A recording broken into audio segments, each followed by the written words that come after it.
Hi friends, ఎలా ఉన్నారు అందరూ? నేను ఈరోజు టమాటో పికిల్ ప్రిపేర్ చేస్తున్నాను, ఇన్స్టెంట్ టమాటో పికిల్. సో చూడండి, అన్ని వెజిటేబుల్స్ కలిపి నేను టమాటో చట్నీ ప్రిపేర్ చేశాను. సో వాటికి కావాల్సిన ఇంగ్రీడియంట్స్ చూపిస్తున్నాను కదా. దొండకాయ తీసుకున్నాను, పచ్చిమిర్చి, పుదీనా, కరివేపాకు, టమాటో, చింతపండు.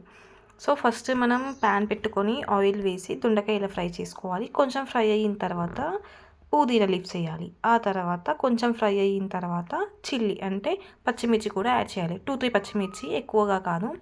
యాడ్ చేసిన తర్వాత పక్కన ఇంకొక ప్యాన్ పెట్టుకొని మనం అందులో కొన్ని నువ్వులు, కొన్ని పల్లీలు, కొంచెం శనగపప్పు అండ్ కొన్ని ధనియాలు, కొన్ని జీలకర్ర ఇవన్నీ వేసి కొంచెం ఫ్రై చేసుకోవాలి. అలా ఫ్రై చేసిన తర్వాత చూడండి, పక్కన ప్యాన్లో దొండకాయ, పుదీనా అవన్నీ ఫ్రై అయ్యాయి కదా, అలాగే టమాటో యాడ్ చేయాలి. టమాటో, కరివేపాకు ఇవి మంచిగా ఫ్రై అవ్వాలి మనకు. అంటే మనం పేస్ట్ చేస్తాం కదా ఇలాగో, టమాటో చట్నీ కదా. సో ఇవన్నీ ఆయిల్లో మంచిగా ఫ్రై అయిన తర్వాత ఇంకో ప్యాన్లో ఇవి ఫ్రై అవుతున్నాయి కదా, ఇవన్నీ ఫ్రై చేసేసి మనం ఇవి పక్కన పెట్టుకోవాలి. అంటే ఫస్ట్ మనం ఇవి గ్రైండ్ చేసుకోవాలి. సో చూడండి, మళ్ళీ ఇవి ఫ్రై అయిపోయాయి కదా, అందులో కొంచెం ఓన్లీ వెల్లుల్లి రెబ్బలు ఇందులో యాడ్ చేశాను. చూడండి, టేస్ట్ చాలా బాగుంటుంది. సో ఇవన్నీ చూడండి కలుపుతూనే ఉండాలి ఫ్రై అయ్యేంత వరకు. ఇలా ఫ్రై అయిన తర్వాత 1 స్పూన్ కారం అండ్ 1/2 టీ స్పూన్ పసుపు అండ్ 1/2 టీ స్పూన్ సాల్ట్ అంటే ఉప్పు వేసి ఇది కొంచెం ఉడకనివ్వాలి. అంటే కొంచెం ఫ్రై అవ్వాలి. చూడండి, కలుపుతూ ఇలా ఫ్రై చేసుకోవాలి. అలా ఫ్రై అయిన తర్వాత కొంచెం ధనియా పౌడర్ అండ్ కొంచెం జీలకర్ర మెంతుల పౌడర్, ఇవి రెండింటిని కూడా యాడ్ చేయాలి. ఈ టమాటో చట్నీ వేడివేడి రైస్లో కలుపుకొని తింటే చాలా టేస్టీగా ఉంటుంది.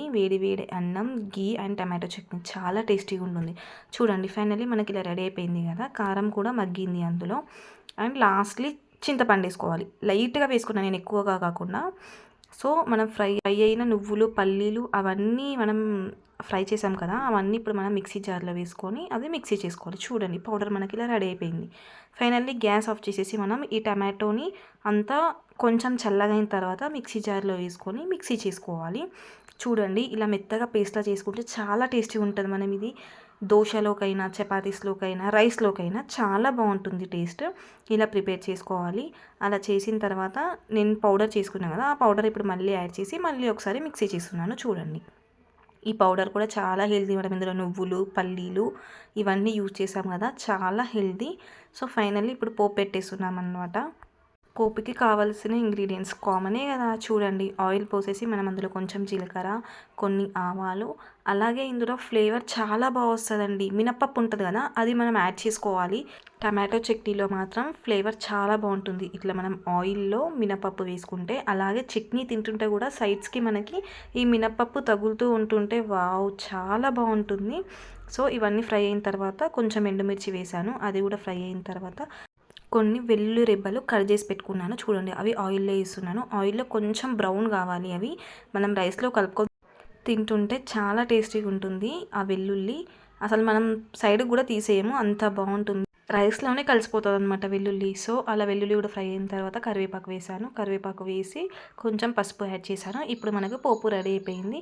ఇప్పుడు ఈ పోపుని మనం ప్రిపేర్ చేసుకున్న టమాటో పికిల్లోకి యాడ్ చేయాలి. చూడండి, స్పైసీగా ఎంత బాగుంటుందో టమాటో చట్నీ. మీరు కూడా ట్రై చేయండి. మీరు ఎలా చేస్తారో టమాటో చట్నీ నాకు కామెంట్ బాక్స్లో పెట్టండి.